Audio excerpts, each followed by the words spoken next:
Assalamualaikum warahmatullahi wabarakatuh.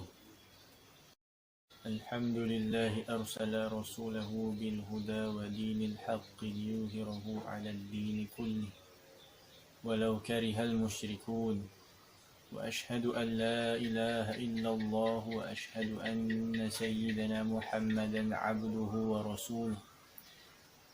Allahumma salli wa sallim wa barik ala sayyidina Muhammad وعلى آله وأصحابه ومن تبعهم بإحسان إلى يوم الدين أما بعد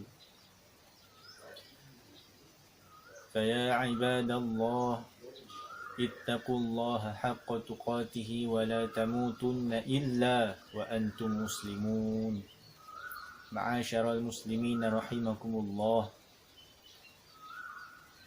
Saya berpesan kepada diri sendiri dan kepada tuan-tuan sekalian supaya bertakwa kepada Allah Subhanahu wa taala. Laksanakanlah segala perintah dan tinggalkanlah segala larangan dengan penuh ketaatan. Seperti yang termaktub dalam Al-Quran dan diajarkan melalui sunnah Rasulullah sallallahu alaihi wasallam. Mudah-mudahan kita menikmati kesejahteraan dan keberkatan hidup serta mendapat kebahagiaan di dunia dan di akhirat. Khutbah pada hari ini bertajuk kerana mulut badan binasa. Akhlak adalah aspek yang penting dalam ajaran Islam. Ilmu yang berada pada kedudukan yang tinggi adalah dilihat tidak ada sebarang arti jika jasad yang menanggung ilmu itu tidak berakhlak dengan akhlak yang mulia. Maka ilmu itu tidak terlihat kerana tertutup dengan akhlak yang buruk. Pada jasad manusia itu zahirnya satu bentuk anggota yang digelarkan mulut. Mulut mempunyai pelbagai fungsi yang sangat penting bagi manusia seperti makan dan minum.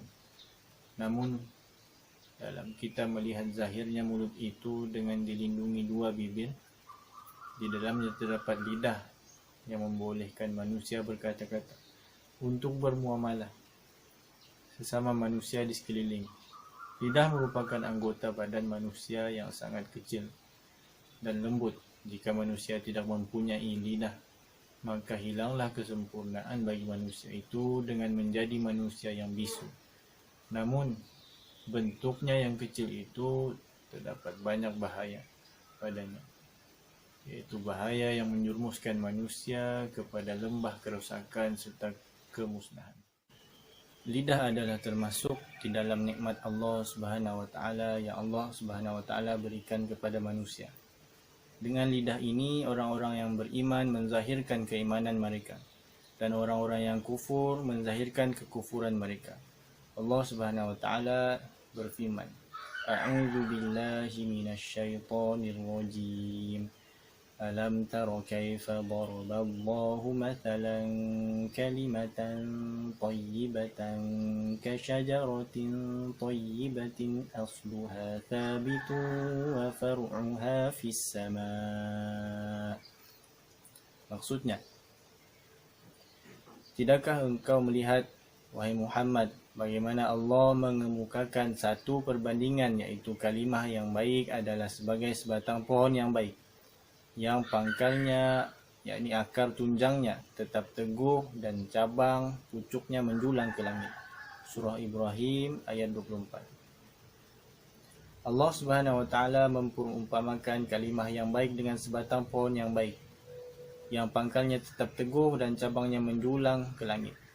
Perkataan yang baik adalah memberi kesan yang meluas seperti pohon yang menjulang ke langit, rantingnya luas memayungi apa yang di bawahnya. Allah Subhanahu wa taala berfirman, A'udzu billahi minasyaitonir rajim. Wa mathalu kalimatin khabithatin kasyajaratin khabithatin ijtussat min fawqil ardi ma laha min qarar. Maksudnya, dan bandingan kalimah yang jahat dan buruk samalah seperti sebatang pohon yang tidak berguna, yang mudah tercabut akar-akarnya dari muka bumi. Tidak ada tapak baginya untuk tetap hidup. Surah Ibrahim ayat 26.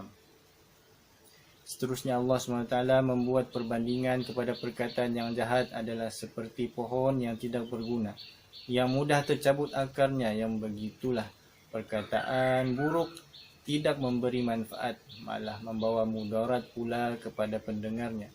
Begitu betapa perkataan itu boleh membawa kebaikan dan keburukan, maupun kepada yang melafazkan atau yang mendengar. Jika kita melihat modernisasi kini, dapat kita ketahui bahawa lisan tidak lagi sekadar kata yang dilafazkan, tetapi telah turut mengalami modernisasi seperti hal lainnya.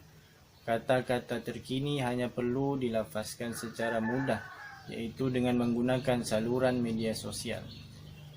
Lisan yang bertukar rupa daripada sebentuk daging kepada alam maya tidak berbunyi sepatah kata, tapi apabila dibaca mampu membuat hati suka maupun berduka. Isu caci maki melalui media sosial adalah perkara yang semakin rancak ditekuni oleh masyarakat, terutama kepada anak muda, oleh kerana media sosial tidak asing lagi dengan anak muda. Oleh itu, khatib ingin mengajak jemaah supaya menjaga akhlak lisan, sama ada lisan perkataan ataupun tulisan yang mengambil tempat pada lisan. Sidang jemaah Jumaat yang dirahmati Allah sekalian, sikap memandang rendah terhadap orang lain akan menyebabkan kurangnya rasa hormat. Sikap ini melahirkan perkataan tidak baik. Apabila wujud perasaan yang kurang menyenangkan terhadap seseorang, maka kita akan memilih untuk melontarkan perkataan yang buruk terhadap individu tersebut tanpa memikirkan kesan yang buruk yang akan menimpa kita ataupun individu tersebut. Selain itu, perkataan yang buruk akan mensia-siakan amalan yang kita lakukan setiap hari. Mafhum hadis Nabi SAW, maukah aku kabarkan kepadamu tentang tiang sendi bagi kesemua itu, yakni solat dan jihad itu? Aku menjawab, tentu sekali wahai Rasulullah. Baginda memegang lidahnya seraya berkata, tahanlah ini ke atas dirimu. Hadis riwayat Tirmizi. Berdasarkan hadis ini adalah kunci segala amalan itu adalah menjaga lidah. Kunci segala amalan diterima itu adalah lidah. Kerana ramai manusia yang terjerumus ke dalam neraka kerana manusia lain tidak selamat daripada keburukan kata-katanya. Oleh yang demikian, kita hendaklah memerhatikan setiap perkataan yang diungkapkan dengan lisan yang melafazkan ataupun dengan lisan yang berbentuk tulisan, seperti di dalam media sosial.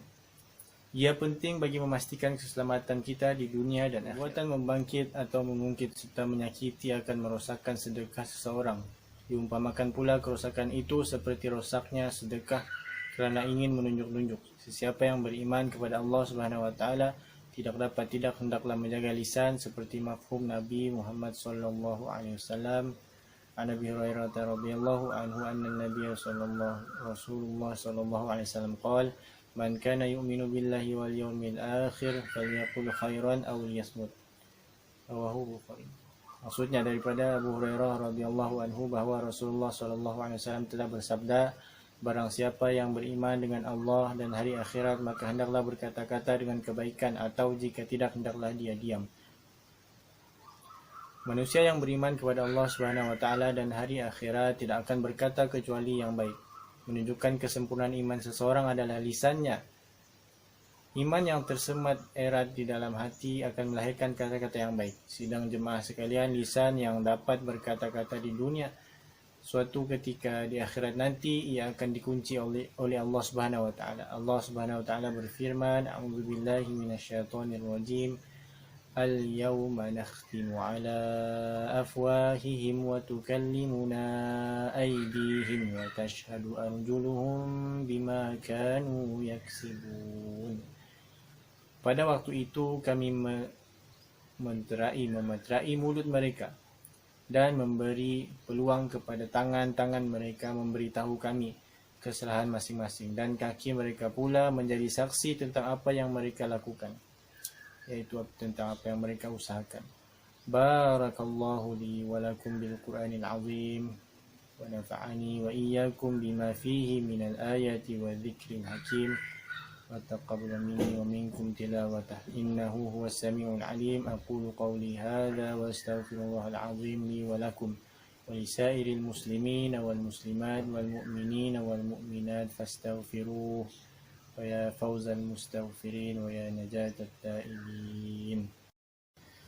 الحمد لله الذي فضل يوم الجمعة وجعل خير الأيام في الأسبوع، وأشهد أن لا إله إلا الله وحده لا شريك له، له الملك وله الحمد وهو على كل شيء قدير، وأشهد أن محمدا عبده ورسوله. اللهم صل وسلم على النبي المصطفى محمد المختار وعلى آله الأطهار وأصحابه الأخيار والتابعين لهم بخير وإحسان إلى يوم الدين. أما بعد، أيها المؤمنون اتقوا الله وأطيعوه لعلكم تفلحون. Marilah sama-sama meningkatkan ketakwaan kepada Allah Subhanahu wa taala dengan bersungguh-sungguh mentaati perintahnya dan menjauhi larangannya, kerana hanya orang-orang yang bertakwa sahaja yang mencapai kejayaan di hari akhirat kelak. Jemaah yang dirahmati Allah Subhanahu wa taala, jagalah perhubungan dengan mengamalkan akhlak yang mulia dari segenap aspek kehidupan. Khatib ingin memberi penekanan terhadap lisan kerana sungguh banyak amaran tentang bahaya lisan daripada Allah Subhanahu wa taala serta Rasulnya. Berdasarkan dengan apa yang telah disampaikan tadi, bahawa lisan boleh membahagiakan dan merosakkan. Sesungguhnya apa yang dituturkan oleh lidah kita adalah panduan kepada tubuh badan manusia yang lain. Seterusnya, gambaran bagi hati manusia juga terzahir daripada lisan seseorang. Firman Allah Subhanahu wa taala, A'udzu billahi minasyaitonir rajim. La yuhibbullahu al-jahra bis-su'i minal qawli illa man zulima wa kana Allahu sami'an 'alima. Allah tidak suka kepada perkataan-perkataan buruk yang dikatakan dengan berterus terang, kecuali oleh orang yang dianiayakan. Dan ingatlah, Allah sentiasa mendengar lagi maha mengetahui. An-Nisa ayat 148. A'udzu billahi minasyaitonir rajim. Innallaha wa malaikatahu yusalluna 'alan nabi. Ya ayyuhalladzina amanu sallu 'alaihi wa sallimu taslima.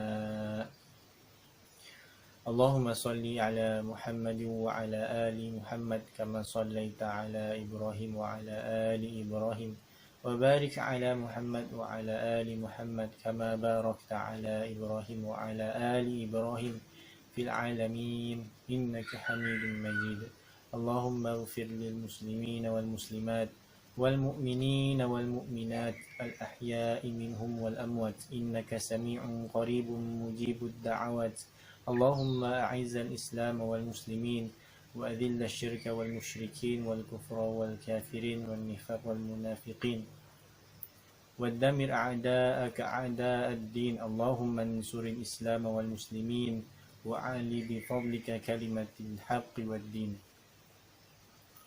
فيا عباد الله، إن الله يأمر بالعدل والإحسان وإيتاء ذي القربى واليتامى والمساكين وينهى عن الفحشاء والمنكر والبغي يعظكم لعلكم تذكرون. فاذكروا الله يذكركم واشكروه على نعمه يزدكم واسألوه من فضله يعطيكم ولذكر الله أكبر والله يعلم ما تصنعون.